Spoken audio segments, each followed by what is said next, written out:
হেই everyone, অবশেষে বহুত প্রতীক্ষার পর আমরা রুম পাইলাম। তো জাস্ট একটু রুমের ভিউটা আপনাদের দেখানোর চেষ্টা করি, কেমন আসতেছে বা কতটুকু বা আসতেছে জানি না, বাট বেস্টটাই ট্রাই করতেছি দেখানোর। আর আমাদের রুম হলো দুইটা, এই একটা রুম দেখতেই পাচ্ছেন, ভাই ড্রেস আপ চেঞ্জ করছে। অবশ্য রুমের পরিবেশ খুব একটা ঠিক নাই, অগোছালো। আমরা রুমটা নিয়ে গোসল টোসল শেষ করেই আমরা বেরোচ্ছি। কার গাড়ির চাবি? আর এই আর একটা রুম। হ্যাঁ হ্যাঁ, ড্রেস চেঞ্জ করতেছে। অবশ্য ছেলে মানুষ ড্রেস চেঞ্জ করা কোনো ব্যাপার না। হ্যাঁ হ্যাঁ, বক্স নেবো তো। জুমটা কিভাবে যেন তাই ভুলে গেছি। যাই হোক, সেই লাগতেছে তোমাদের। এদের রুমটা ভাড়া পরে বলে দিবনি। হ্যাঁ, আপনারা যদি অফ সিজনে আসেন খুবই রিজনেবল প্রাইসে এই রুমগুলো পাবেন। তো আমরা আজকে আসলে ছোট ব্যাগ কি কারণে না, ব্যাগের প্রয়োজনে তো ওইটা আমি হাতেই নিচ্ছি, আমার কাছে দেন, আপনি চালাবেন তো না, কিছু নেবো না। তো এখন আমরা সবাই খাওয়া দাওয়া করতে যাচ্ছি। তো লেটস সি, চলেন দেখা হবে খাওয়া দাওয়ার পর। দেখতেই পাচ্ছেন আমরা এখন দুপুরের লাঞ্চের জন্য বেরিয়ে যাচ্ছি রুম থেকে। রুম তালা মেরে আমরা সবাই একসাথে এখন সিলেক্ট করব কোন রেস্টুরেন্টে খাবো সেটা। তো রেস্টুরেন্ট খোঁজার উদ্দেশ্যে বেরিয়ে গেলাম সবাই একসাথে।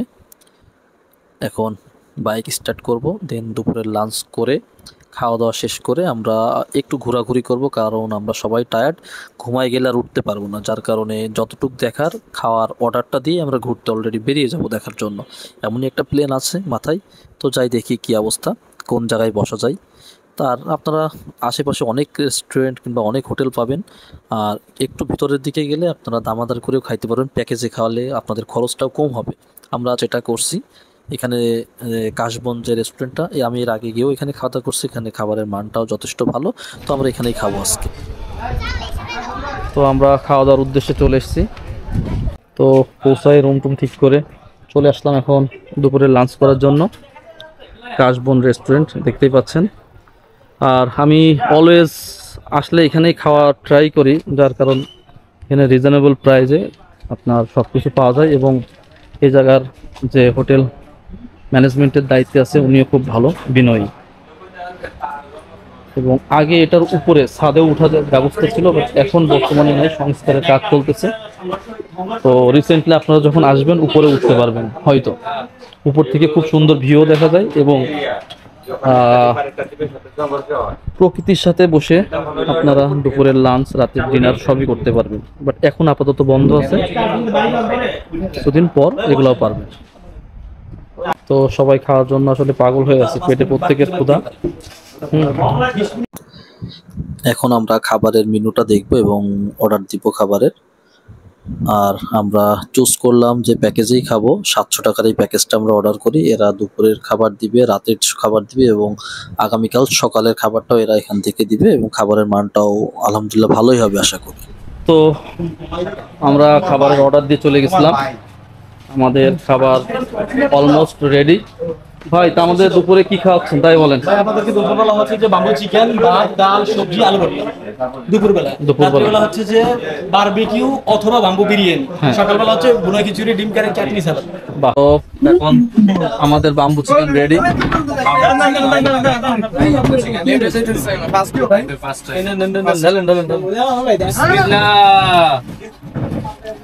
ওয়াও, গ্রান্ড আসতেছে। একদম ভিতরে সবগুলো দিবা। সাদেকের ট্রেডিশনাল খাবার এটাই। ভাইদেরকে সাদেকের ঐতিহ্যবাহী খাবার দিলাম, বাস লাঞ্চ সিস্টেমে। আপনারা যারা খাবেন ভাইদের সাথে যোগাযোগ করুন। ভাই এখন তো বাসতে ভাই কি করবার দেখেন, এই দেখেন কত বড় বাস। ঠিক না ভাই? হ্যাঁ, দেখছেন ভাই কি কয় যে সাদেকের ট্রেডিশনাল খাবার বাস খাওয়াইতেছে টাকা দিয়ে কিনা। টাকা দিয়ে হাসি মুখে আনতেছেন ভাই। ভাই আমি দিতে ভাই কোন সমুদ্রের কাঠির মতো দেখা যাচ্ছে।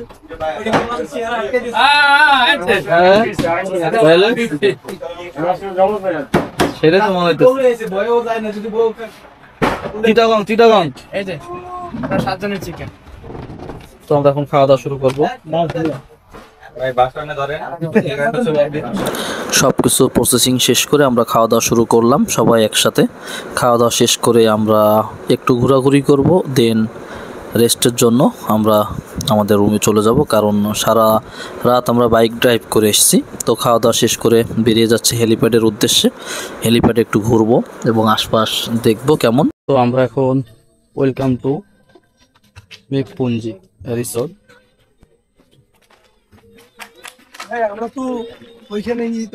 আমরা এখানেও রুম নেওয়ার চেষ্টা করছিলাম, বাট এখানে কাপল ছাড়া দেবে না, যার কারণে ভিতর থেকে আসলে তেমন কিছু দেখাইতে পারতেছি না। এখান থেকে যতটুক পারি, কতটুক দেখা যাচ্ছে জানি না, জুম দিয়ে নিয়ে আসার চেষ্টা করলাম।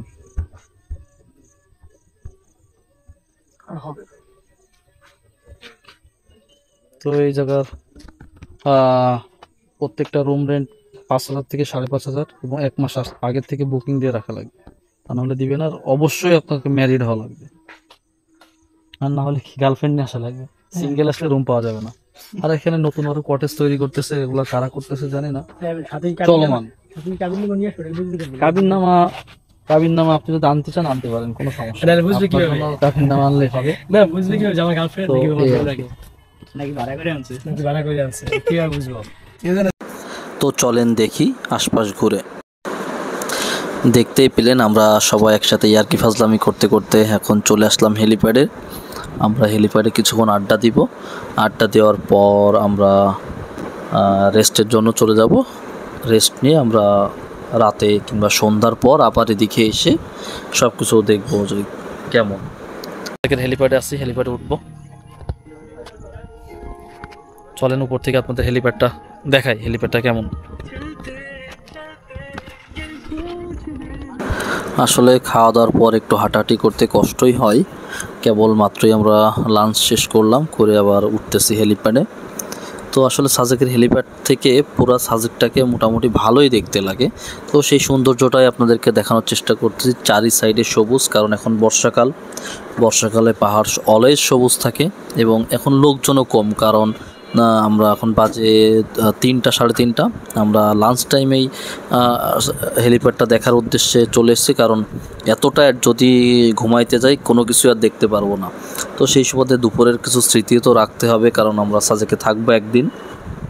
তো এই সাইডে যে ডানের স্টলগুলো দেখলেন, ওগুলা সন্ধ্যার পর খুব জমজমাট হয়ে যাবে এবং এখান থেকে পুরা ভিউটা দেখা যাচ্ছে, ওই মসজিদ থেকে শুরু করে পুরা সাজেকটা, এবং মেঘটাও মাশাআল্লাহ খুব সুন্দর দেখা যাচ্ছে। হয়তোবা রাতে বৃষ্টি নামতে পারে, এখন ওয়েদারটা একটু অনুকূলে। তো আমরা এই হেলিপ্যাডে ঘোরাঘুরি শেষ করে চলে যাব রুমে। তো রুম থেকে রেস্ট নিয়ে আবার দেখা হবে সন্ধ্যায়, এবং সাজেকের সন্ধ্যার ভিডিওটা এবং কংলাকের সকালের ভিডিওটা নেক্সট পর্ব হিসাবে আসবে। তো সেই পর্যন্ত প্রত্যেকে অপেক্ষা করুন, এবং আমার ভিডিওটা ভালো লাগলে অবশ্যই সাবস্ক্রাইব করে পাশে থাকবেন। আসসালামু আলাইকুম।